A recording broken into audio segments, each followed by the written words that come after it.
ببناية بالجميلية بحلب، في شقة إذا مرقت من قدامها بتشم ريحة لحم ني ودم، وإذا دقيت الباب يمكن ما ترجع تمشي طبيعي بعدها. أنا محمد عقيل وما بحكي قصص قبل النوم، بحكي قصص رعب حقيقية، إذا بتسمع بالليل يمكن ما تنام.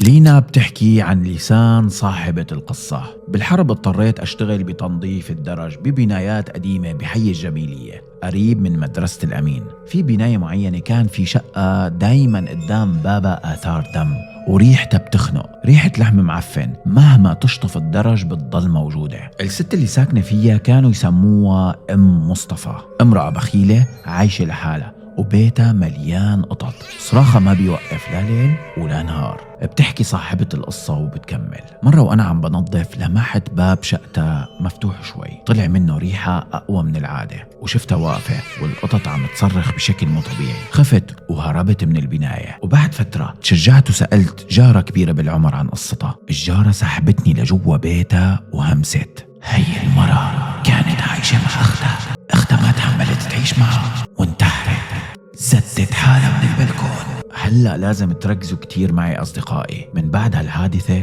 أم مصطفى صارت تجيب قطط بالعشرات، تطعميهم لحم ني، تسمنهم وبعدها تذبحهم، والأبشع إنها كانت تاكل من لحم القطط اللي تذبحهم.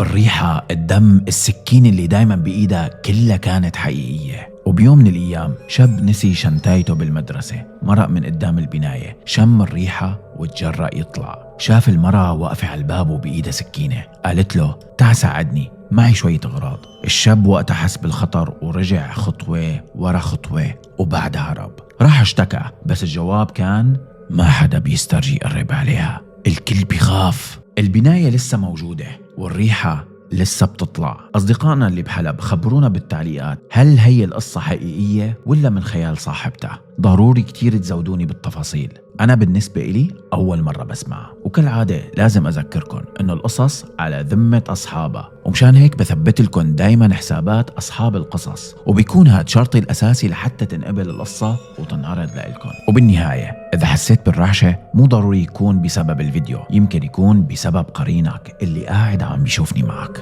سلام صديقي.